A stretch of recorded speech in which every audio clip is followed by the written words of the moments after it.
Welcome to Thick Boy Fight News. Let's dive in. At the ceremonial weigh-ins for UFC Paris, things got heated between Marvin Vettori and Robert Whittaker. Vettori refused to shake hands with Whittaker and the pair shared some harsh words.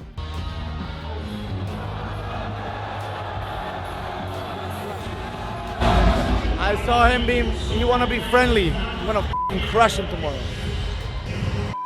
Rob.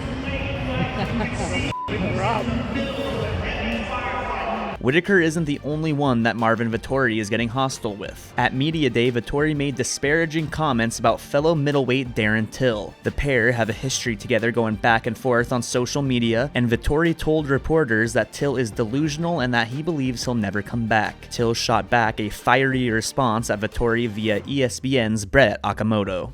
I don't think I ever even called out Darren Till. Like, he's actually completely irrelevant at this point, I think, in the division. Delusional also. Marvin, listen, you big stupid I wish you all the best this week in your fight. I hope you do really well because you're a great fighter. But let's get one thing straight, brother, right? I'm 29. When I'm healthy, it's just fight. That's all I'll be doing. There's nothing I think about more than just fighting. So, what are you talking about, mate? Stop trying to put me down, you big stupid orc.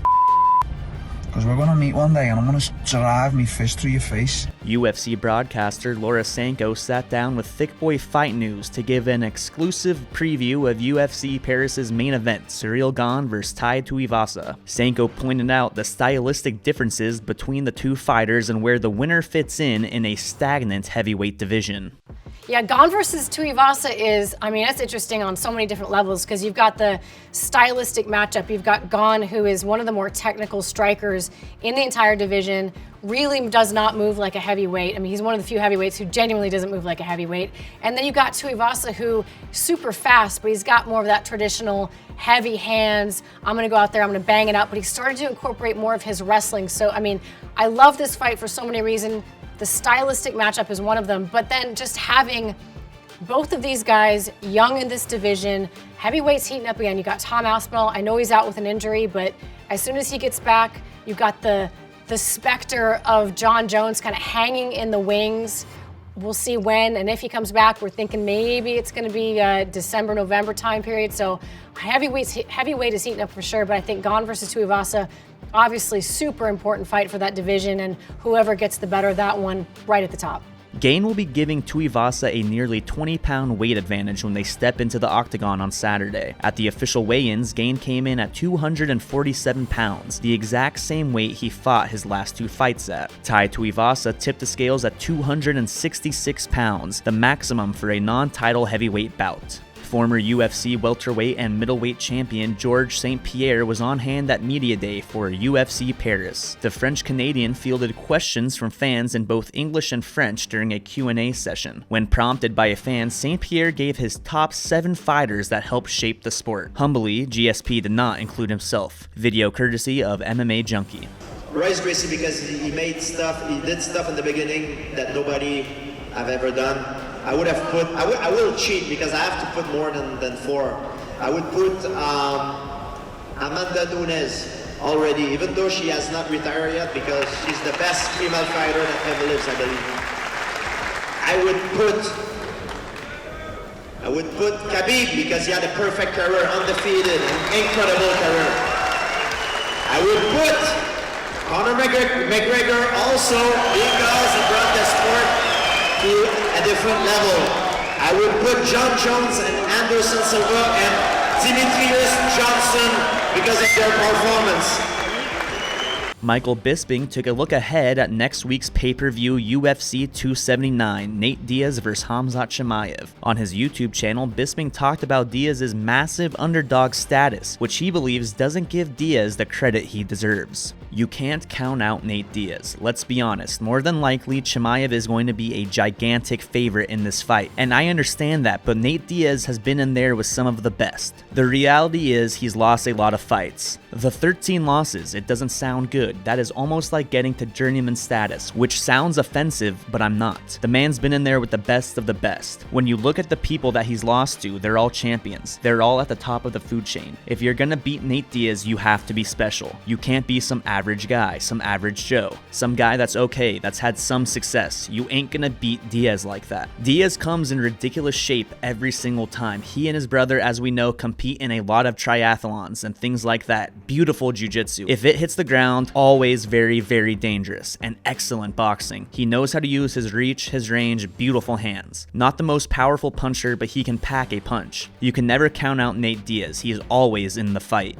Michael Chandler is still looking to fight Conor McGregor, but is willing to wait for the Irishman to recover. Chandler famously called out McGregor after brutally knocking out Tony Ferguson at UFC 274, but recently told MMAfighting.com that McGregor has earned the right to a lengthy recovery. You talk about Weidman, you talk about Conor, you talk about these real leg breaks. You're talking about cracking the bone in half, having your rods surgically inserted into the bone. You're talking about real surgery stuff, and obviously, have I called out Conor? Do I want to fight Conor? Do I think that a fight with Conor would be the biggest fight you can make in MMA? Yes, I do. But the guy has earned the right to sit out as long as he needs to heal, because the UFC is better when Conor's fighting and is in it and is active, so he needs to come back when he is healed.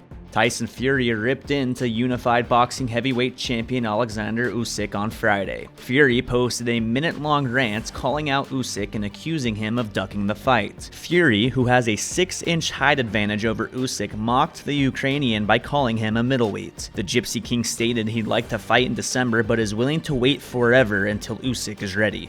Usyk, middleweight. You say you want the WBC and it's held by gypsies. It is held by gypsies, it's held by the Gypsy King, and it's held tightly, grasped tight, and all roads leads to a 7-foot behemoth that will absolutely destroy you, middleweight. Middleweight, you will get smashed to bits. You say you wanted to fight me after you beat the bodybuilder, called me out on television, and now you're being a little bitch pussy boy, running, hiding, saying you've got injuries. You ain't got no injuries, you had a sparring contest. Get out and fight in December. You let your mouth go. Now let's back it up. See if you can back it up, middleweight. Doesn't matter if it's December or April or August next year. The outcome will be the same. I will obliterate you. I'm a 7-foot, 20-stone behemoth, and I will destroy you, middleweight. Find your balls. Come see me. Bitch.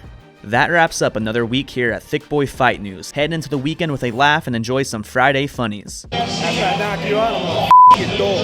Just so you know that. It's gonna be my fucking door. It's the only bitch I'll ever be fucking with.